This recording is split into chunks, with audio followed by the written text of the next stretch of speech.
그러나 그 날과 그 때는 아무도 모르나니 하늘의 천사들도 아들도 모르고 오직 아버지만 아시느니라.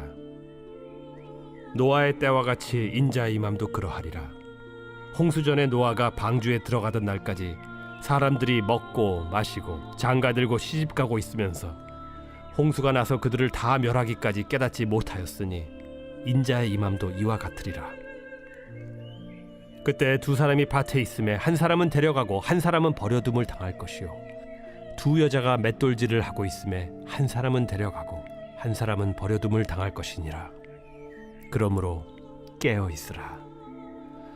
어느 날에 너희 주가 임할는지 너희가 알지 못함이니라. 너희도 아는 바니 만일 집주인이 도둑이 어느 시각에 올 줄을 알았더라면 깨어 있어 그 집을 뚫지 못하게 하였으리라. 이러므로 너희도 준비하고 있으라.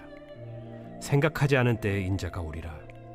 충성되고 지혜 있는 종이 되어 주인에게 그 집 사람들을 맡아 때를 따라 양식을 나눠줄 자가 누구냐? 주인이 올 때 그 종이 이렇게 하는 것을 보면 그 종이 복이 있으리로다. 내가 진실로 너희에게 이르노니 주인이 그의 모든 소유를 그에게 맡기리라. 만일 그 악한 종이 마음에 생각하기를 주인이 더디 오리라 하여 동료들을 때리며 술 친구들과 더불어 먹고 마시게 되면 생각하지 않은 날 알지 못하는 시각에 그 종의 주인이 이르러 엄히 때리고 외식하는 자가 받는 벌에 처하리니 거기서 슬피 울며 이를 갈리라. 아버지 하나님, 주일 오후 예배, 온가족 찬양 예배로 하나님 앞에 예배드릴 수 있도록 우리를 불러주시고 인도하여 주심에 감사합니다. 우리가 마음을 새롭게 해서 하나님 앞에 예배하기 원합니다. 하나님을 바라보기 원합니다. 하나님을 알아가기 원합니다. 주의 말씀이 우리 가운데 영이요 생명이요 능력으로 임하여서 하나님 앞에 깊이 나아갈 수 있는 이 시간이 되어질 수 있도록 성령님 역사하여 주시옵소서. 감사함으로 약속을 의지해서 주님 앞에 예물을 드렸습니다. 몸을 드리고 마음을 드리고 시간을 들여서 주님 앞에 나와왔습니다.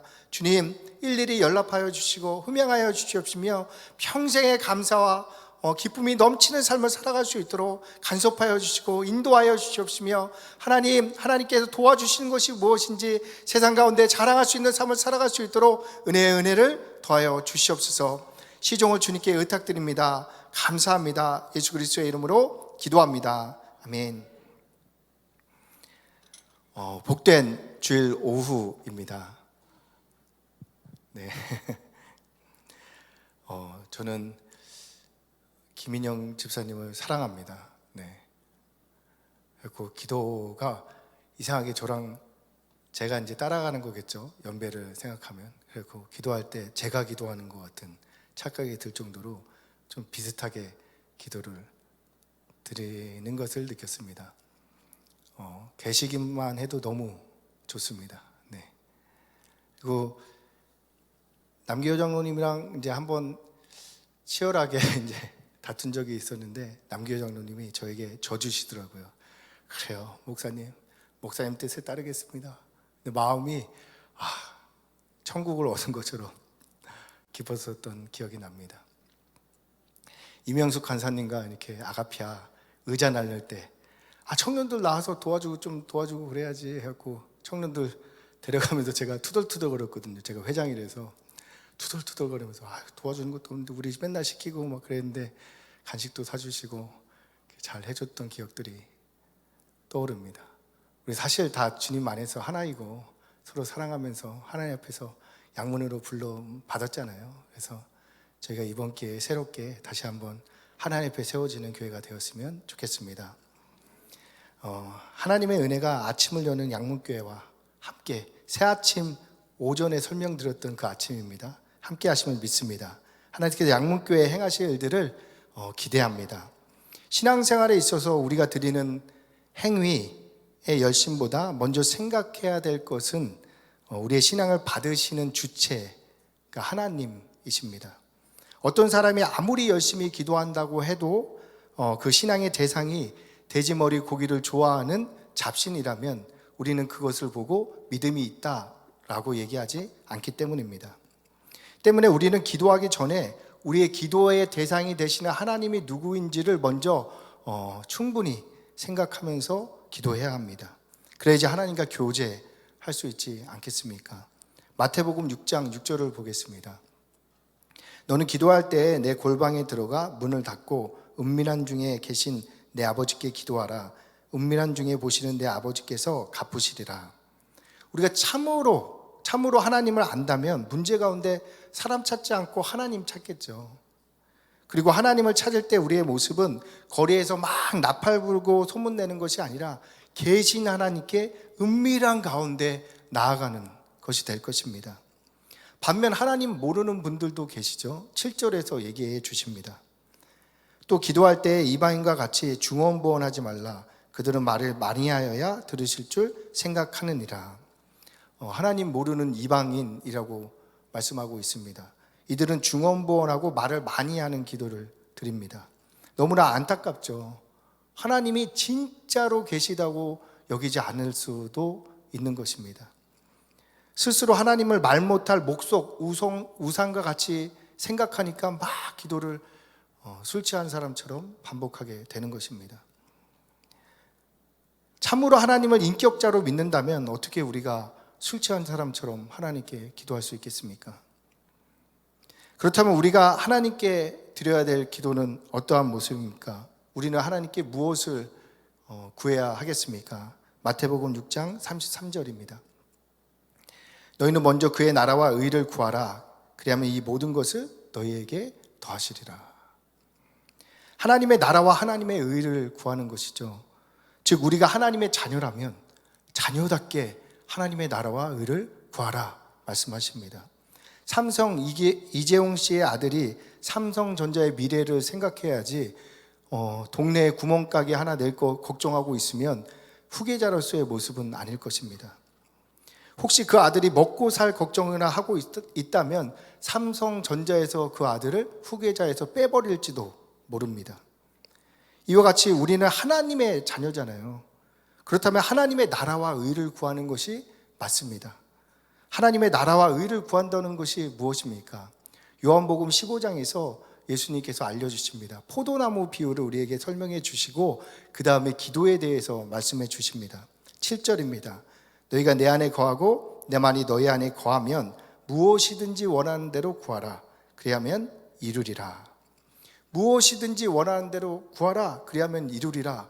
우리가 잡고 있는 기도할 때 구절입니다. 하지만 말씀에 의하면 언제 우리가 무엇이든지 구해야 한다고 말씀하십니까? 하나님의 말씀이 우리 안에 거할 때, 그때 무엇이든지 구하라 말씀하시는 것입니다. 즉 주님은 포도나무입니다. 그리고 우리는 가지입니다. 그런데 가지인 우리가 나는 사과 열매 맺고 싶어요 라고 이제 기도하는 순간부터 잘못되는 것이죠. 딸기 열매를 맺고 싶어요. 이러면 이제 나무가 어쩔 수 없이 되는 것입니다. 기도의 방향이 틀렸음을 말씀드리는 거죠. 우리가 스스로 포도 가지인 것을 알아서 향기로운 포도, 건강한 포도를 맺게 기도해야지 농부 되신 아버지 하나님께서 가지를 잘 치고 정리해 주셔서 건강한 포도 열매를 맺도록 도와주신다라고 말씀해 주시는 것입니다. 우리의 주머니가 비어있고 가진 것이 없어도 하박국 선지자처럼 먼저 주님께서 기뻐하시는 좋은 포도 열매를 맺을까 우리가 기도한다면 주님께서 우리를 기뻐하시는 성도라고 여겨 주실 것입니다. 그리고 그때 우리 아버지께서 우리의 모든 필요를 채워주신다고 성경이 말씀하고 계십니다. 그렇다면 포도나무의 내용을 알아야 되겠죠. 우리가 어떤 포도 열매를 맺어야 되는지 성경이 우리에게 말씀하고 계십니다.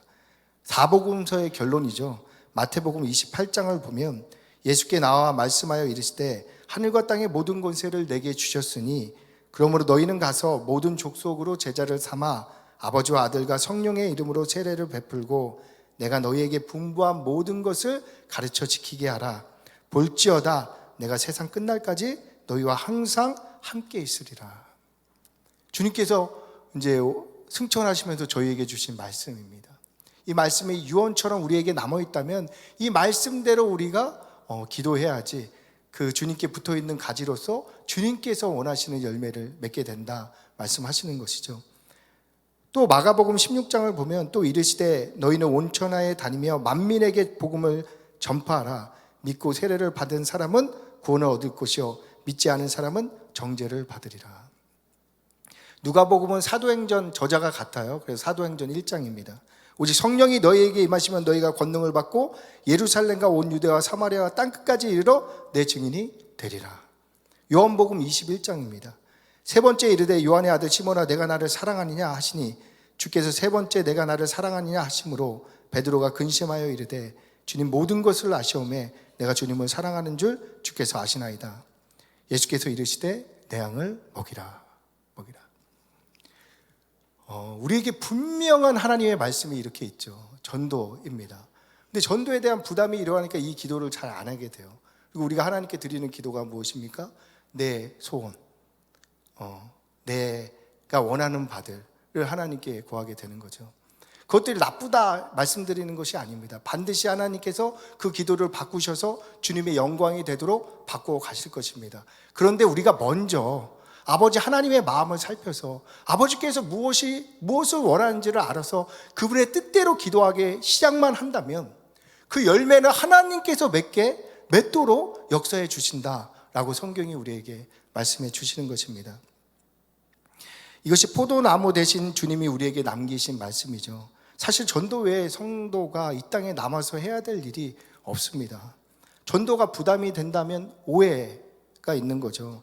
사실 우리의 직장, 사업, 가정, 학업 다 전도입니다. 지금 예배드리고 먹고 마시는 것 모두가 전도입니다. 우리가 하나님과 방향을 맞춘다면 숨 쉬는 것조차도 전도가 되어지는 것입니다. 그럼 우리는 무엇을 해야 합니까?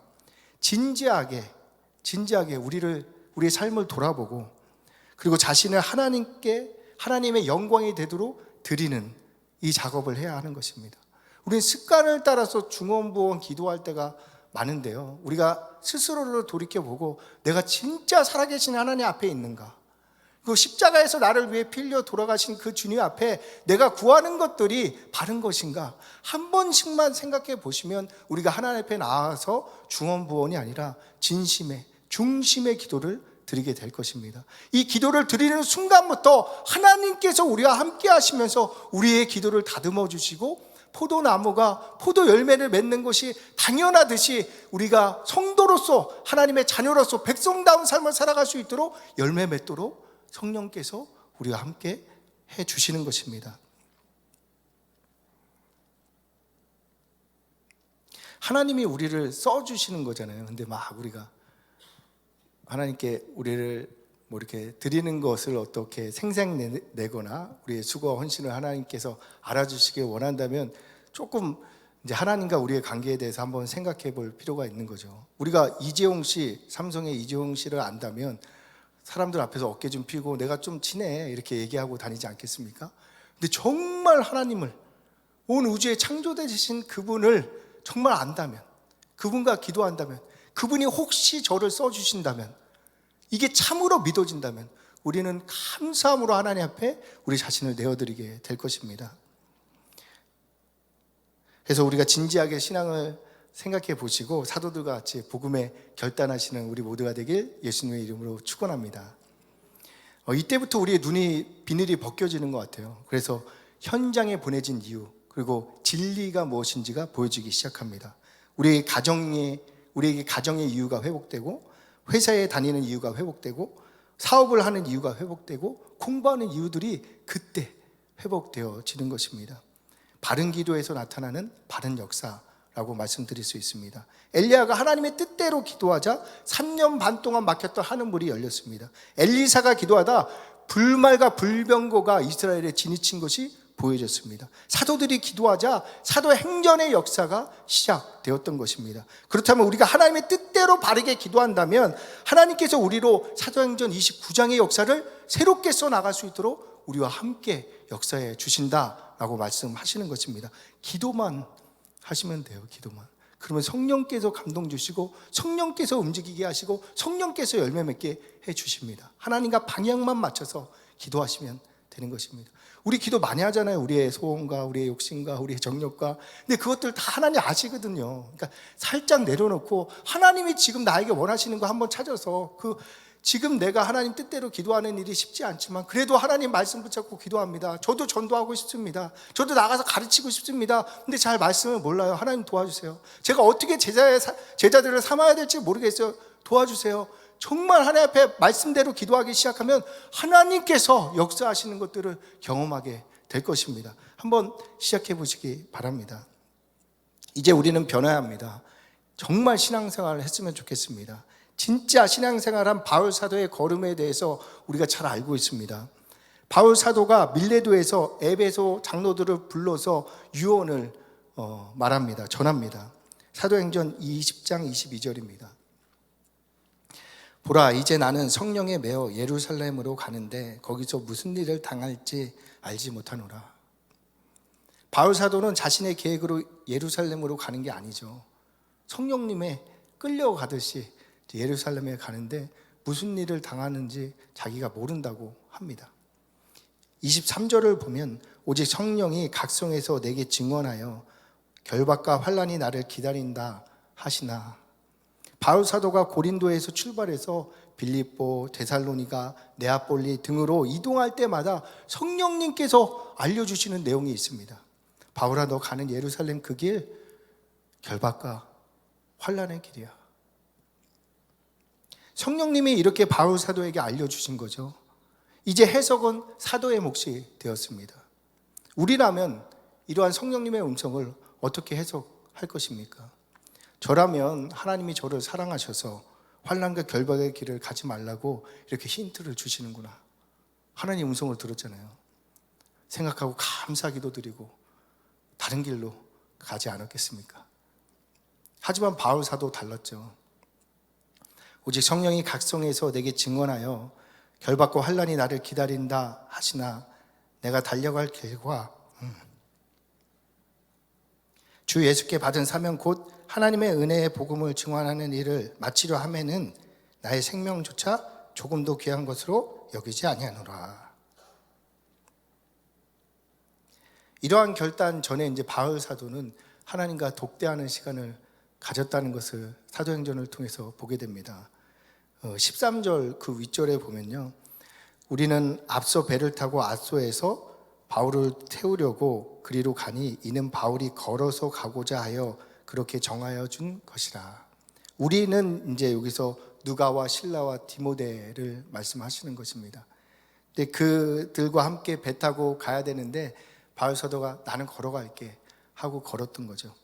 드로아에서 앗소까지 주소 보니까 40km라고 하더라고요. 어떤 분은 65km 정도 된다고 합니다.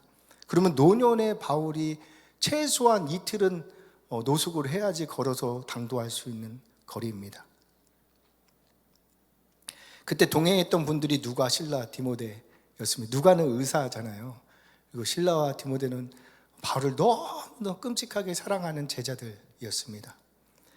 이들이 배 타고 가면서 바울이 걷겠다 할 때 분명히 말리지 않았겠습니까?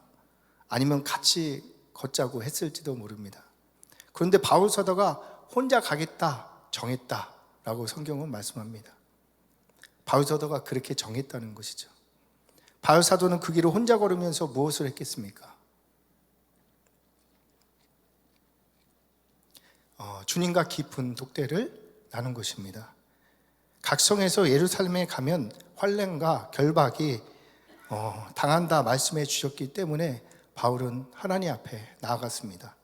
제가 가길 원하십니까? 가지 않기를 원하십니까? 이렇게 기도하면서 사도는 주님의 마음을 알게 된 것 같습니다. 주님께서 나를 부르시는 것은 일신의 안위를 위함이 아닌 줄 압니다. 주께서 환난과 고난의 길을 가라시면 나 이제 죽어도 좋습니다. 가겠습니다. 주님. 홀로 걸으며 주님과 독대한 바울의 결론은 환난과 핍박의 길을 걸어가신 주님을 쫓는 것이었습니다. 신앙 좀 있다고 다른 분들을 판단하는 일은 하지 않았으면 좋겠습니다. 바울 사도의 말씀을 거울 삼아 자신을 돌아봤으면 좋겠습니다. 저는 이 말씀에 저를 비추고 너무 죄송했습니다. 정말 제가 양목교회에 있는 동기가 무엇인가? 정말 십자가의 도를 전하기 위해 이곳에 있는 것인가? 포도나무에 붙어있는 포도 가지가 맞는가? 사실 지금도 잘 모르겠습니다. 하지만 제 동기를 바르게 해야 함을 알 것 같습니다. 오늘 본문은 대강절 주제로 자주 사용되는 구절입니다. 주님께서 반드시 재림하시니 그날을 준비하는 삶을 살라는 것과 그 준비하는 방법이 무엇인지를 우리에게 설명해 주시고 있습니다. 36절부터 39절 말씀입니다. 교독하겠습니다. 시작.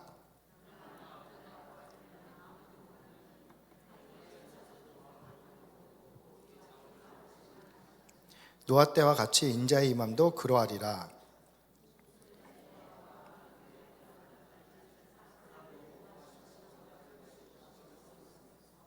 홍수가 나서 그들을 다 멸하기까지 깨닫지 못하였으니 인자의 임함도 이러하리라. 느끼시는 분들이 많겠지만 지금 사실은 예수님 재림 징조가 막 곳곳에서 사방에서 일어나고 있습니다. 조금만 의식하면 와, 내일 오셔도 이상하지 않은데? 라고 생각들 정도입니다. 지구의 온도가 올라가면서 이러한 예언들이 한 번에 성취될 것들로 예상하는 분들이 많더라고요. 누가복음 21장 25절 보면요, 1월 성신에는 징조가 있겠고 땅에는 민족들이 바다와 파도의 성난 소리로 인하여 혼란 중에 공고하리라. 사람들이 세상에 임할 일을 생각하고 무서워함으로 기절하리니 이는 하늘의 권능들이 흔들리겠음이라. 그때 사람들이 인자가 구름 타고 능력과 큰 영광으로 오는 것을 보리라. 아멘. 바다와 파도의 성난 소리가 들린다고 합니다. 예수님 재림 전의 일들이죠. 지구 온난화로 인해서 바다의 온도가 올라갔다고 하는데요, 특히 인도양의 동쪽과 서쪽이 2도 차이가 난다고 합니다. 그게 뭐 대수인가? 저는 잘 몰라서 그렇게 생각했는데, 이 과학자들이 인도양 동쪽과 서쪽이 2도 차이 나는 것 때문에 난리가 났었다고 합니다. 저는 잘 모르는 내용이라서 무슨 내용인가 하고 들어봤습니다. 2019년 호주에 초대형 산불 났잖아요. 기억하시는지 모르겠습니다. 코알라들 막 돌아다니면서, 그리고 갑자기 골프공 크기의 막 우박이, 호주의 같은 한쪽에서는 산불 나고 한쪽에서는 우박이 떨어지는 일이 벌어졌습니다. 기현상이죠. 그 결과 야생동물만 30억 마리, 어느 정도인지 상상도 안 되도록 30억 마리가 죽었습니다. 호주 정부는 5개월 동안 산불을 잡지 못했습니다. 진화를 거의 포기했죠. 그런데 갑자기 큰 폭우가 쏟아졌는데 하루 동안에 350mm, 35cm의 비가 쌓인 것이죠. 하루 만에 훅 떨어진 것입니다. 그래서 불이 꺼졌대요. 근데 꺼진 건 다행인데 이 엄청난 간수량이 이제 홍수가 나서 도시로 밀려든 거죠. 그 도시의 홍수로 잠겼다고 합니다. 호주는 망하다 싶은 이 재앙이 전쟁이 아닌 천재지변으로 겪게 된 것입니다. 호주의 산불은 6개월 만에 진화되었습니다. 산불 피해 면적이 대한민국 면적보다 크다고 합니다. 피해 추정액이 80조라고 합니다. 그렇다면 인도양 반대쪽 동아프리카 쪽에서는 어떤 일이 일어났겠습니까? 케냐, 소말리아, 에티오피아에는 엄청난 폭우가 쏟아졌다고 합니다. 아프리카에, 비가 안 오는 아프리카에 홍수가 난 것입니다. 그로 인해 300만 명 이상의 이재민이 발생했습니다. 2019년 12월 4천억 마리의 메뚜기 떼, 그 뉴스 들어보신 적 있을 것 같습니다. 하루에 150kg를 날아다니면서 동아프리카에 있는 모든 것을 먹어치웠다고 합니다. 메뚜기 떼는 케냐 인구 전체가 먹을 양을 하루에 먹을 수 있는 능력이 있었다고 합니다. 그야말로 처참한 굶주림이 아프리카에 임한 것입니다. 이것이 인도양의 온도 2도 올라갔을 때 일어난 현상입니다. 코로나 바이러스로 3년 동안 지구에서 죽으신 분들이 700만 명이라고 했습니다. 하지만 지구 온난화에 비하면 아무것도 아니죠. 2020년 중국에 1000년 만에 폭우가 쏟아져서 7천만 명 이상의 집과 잠자리를 잃었습니다. 이러한 폭우가 일본, 한국으로 이동되었죠. 그 당시에 한국 신문에 났던 내용입니다. 한국과 중국과 일본이 동시에 장마권에 들어갔는데 인도양의 수온이 상승한 것이 원인이다. 그 무슨 얘기인지 잘 몰랐는데 이런 내용을 갖고 있더라고요. 파키스탄 3개월 동안 폭우가 내려서 3,300만 명이 집을 잃고 나라의 3분의 1이 피해를 입었습니다. 누가복음 21장 25절입니다. 1월 성신에는 징조가 있겠고 땅에서는 민족들이 바다와 파도의 성난 소리로 인하여 혼란한 중에 공고하리라. 이러한 징조가 나타나고 있는데 감흥이 없는 거죠. 그러든가 말든가 남의 나라 얘기처럼. 노아의 때와 똑같은 모습입니다. 40절에서 44절입니다. 교독하겠습니다. 그때 두 사람이 밭에 있음에 한 사람은 데려가고 한 사람은 버려둠을 당할 것이요.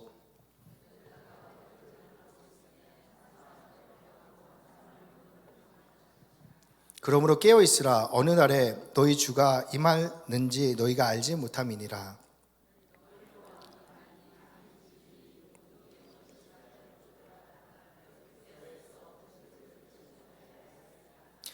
같이 읽겠습니다. 이러므로 너희도 준비하고 있으라. 생각하지 않을 때에 인자가 오리라.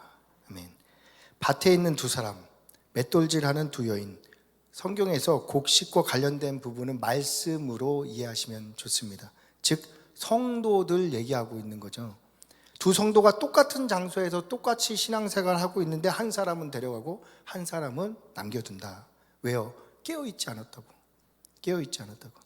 먼저 교회 다니는 사람들과 그냥 교회 다니는 사람들과 깨어서 다니는 사람과 다르다라고 이제 말씀하시는 거죠. 노아 때 모든 사람들이 홍수 날지 몰랐죠. 노아가 산꼭대기에다 135m짜리 배를 짓고 있는데도 홍수 날지 몰랐던 것입니다. 개의치 않았습니다. 그래서 그들이 망했죠. 하지만 노아는 방주를 준비하고 구원을 받았습니다. 그렇다면 우리도 노아와 같이 방주를 준비해야 한다라고 말씀해 주시는 것입니다. 우리가 준비해야 할 방주가 무엇입니까? 방주의 원어가 테바라고 하는데 성경에 3번 쓰이더라고요. 첫 번째가 방주입니다. 두 번째가 모세를 이렇게 집어넣었던 갈대 상자를 테바라고 하더라고요. 그 마지막이 언약궤입니다. 신기하죠? 방주, 갈대 상자, 언약궤가 똑같은 단어를 쓰고 있는 거예요. 성경에서. 의미가 있을 것입니다. 그렇다면 방주를 준비하는 것이 무엇인지 우리로 하여금 알게 하시죠. 하나님의 말씀을, 언약궤를 준비하라 라는 것입니다. 그래서 두 사람이 밭을 갈았습니다. 그래서 두 사람이 맷돌질을 했습니다. 하나님의 말씀을 준비하고 있었던 것이죠. 그런데 누구는 성공하고 누구는 실패합니까? 45절에서 47절입니다. 교독하겠습니다. 충성되고 지혜 있는 종이 되어 주인에게 그 집 사람들을 맡아 때를 따라 양식을 나누어 줄 자가 누구냐?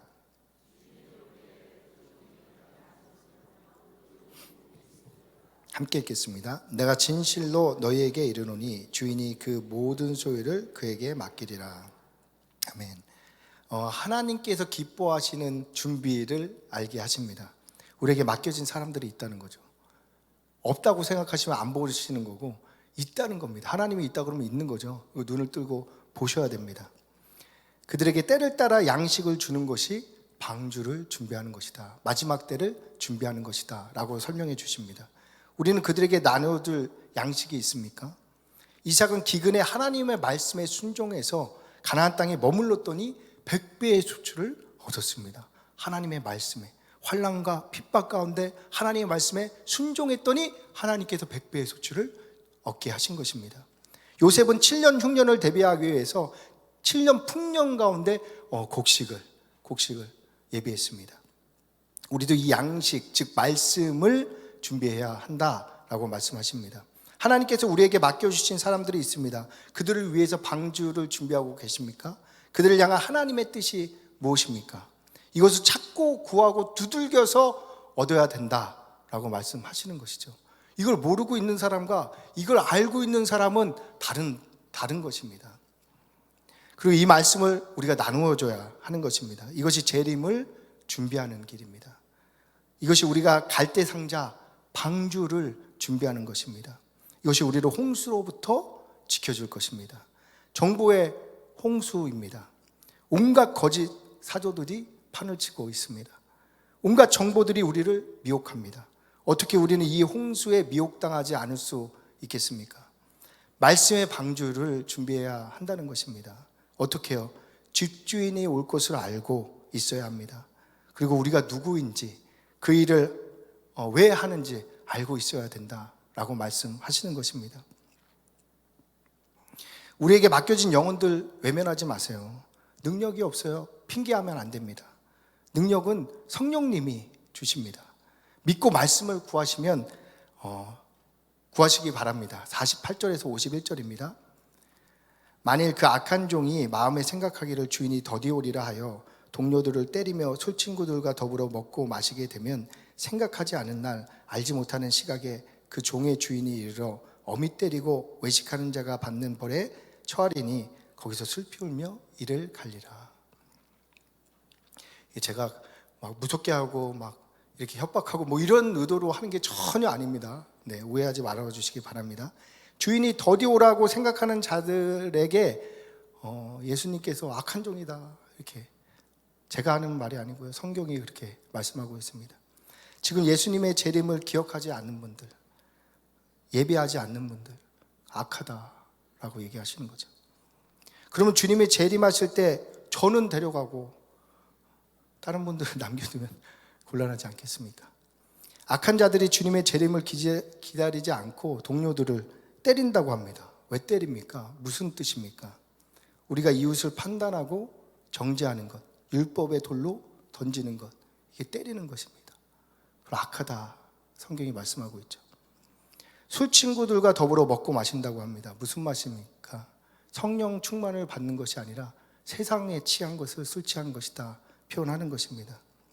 집 살 생각, 노후 대비할 생각, 자녀 생각, 정보 공유하고 대비하는 것들을 술 친구와 먹고 마신다라고 표현하고 있습니다. 그럼 주인의 생각하지 못한 때에 이르러 어미 때린다고 하십니다. 무슨 말씀입니까? 진리로 부끄럽게 만든다고 하시는 것입니다. 정말 우리의 동기에 복음이 있는가? 물으셔서 그것이 아님을 알게 들추어낸다라는 말씀입니다. 자신의 화를 위해서, 자신의 정의를 위해서 행했음을 깨닫게 해서 십자가 앞에 부끄럽게 만들 거야 이렇게 말씀하시는 것이죠. 그리고 그들을 모두 외식하는 자가 받는 벌을 받게 됩니다. 참신앙이 아닌 사람들이 행했던 것 가라지잖아요. 그 가라지들을 받게 되는 것이죠. 가라지는 먹을 것이 없습니다. 그 안에 알곡이 없습니다. 영과 생명이 되지 않는 말씀을 의미합니다. 그러니까 슬피 울면서 이를 간다는 표현이 무슨 말이냐면 씹을 곡식이 없으니까 배고파서 막 먹고 싶은데 말씀이 없는 것, 알곡이 없는 것, 그것을 의미하는 것입니다. 오늘 말씀을 정리하겠습니다. 오늘 주님이 우리에게 이 재림의 말씀을 주셨습니다. 그리고 우리에게 깨어있으라 라고 말씀하시는 것입니다. 늦지 않았습니다. 이 말씀 잡고 기도만 하시면 성령께서 역사해 주실 것입니다. 그러면 하나님께서 알게 하십니다. 맡겨진 영혼들이 누군지 보게 하십니다. 말씀이 떠오르게 하십니다. 이렇게 하나하나 우리는 하나님께 기도하면서 준비만 하고 있으면 됩니다. 그들을 위해 방주를 짓는 것입니다. 우리가 내 생각이 아닌 성령의 감동을 쫓으면 어느새 방주가 예비되어 있을 것입니다. 그럼에도 우리는 계속 기도만 하면 됩니다. 그러면 하나님께서 감동을 주셔서 그 말씀을 나누게 하라고 말씀하실 때가 있습니다. 그때 우리가 말씀을 나누면 됩니다. 하나님이 너를 사랑하셔. 교회 나와봐. 양육교회 한번 와봐. 정말 좋아. 그때 가서 감동이 막 넘쳐서 전하고 싶을 때 한마디 전하면 되는 것입니다. 우리가 하는 일은 없습니다. 우리는 그저 말씀에 순종하여 말씀대로 기도만 하면 됩니다. 그러면 세상 모두가 멸망받을 상황에서도 우리는 그들을 위한 방주를 짓게 되는 것입니다. 우리가 이렇게 방주가 되면 하나님이 마땅히 구원받아야 할 영혼들을 우리에게로 보내주십니다. 노아가 방주를 완성하니까 짐승들이 막 오잖아요. 구원받을 영혼, 그 짐승들이 오는 것입니다. 하나님이 우리에게 보내주신 거죠. 우리가 준비가 되면, 우리가 깨어있으면, 우리가 하나님 보시기에 합당하면 하나님께서 막 보내주신다 말씀하고 있는 것입니다. 그때 우리는 준비된 방주에 그들을 태우기만 하면 되는 것입니다. 오늘 주님께서 우리에게 여호와의 날을 준비하라 말씀하셨습니다. 믿고 맡겨진 영혼들을 위해 기도하심으로 주님께 착하고 충성된 종이라 칭찬받는 우리 모두가 되길 예수님의 이름으로 기도합니다. 기도하겠습니다. 아버지 하나님, 우리가 주님 오실 날을 기뻐 기다리는 자들이 되게 하시고 주님께서 가라 하신 그 길 위에서 피하고 회피하는 것이 아니라 충성되이 감당하며 주님의 마음을 시원케 해드리는 자들로 바울같이 주님 앞에 드러나는 저희가 될 수 있도록 역사하여 주시옵소서. 모든 걸 주님께 의탁드리오며 감사하며 예수 그리스도의 이름으로 기도합니다. 아멘.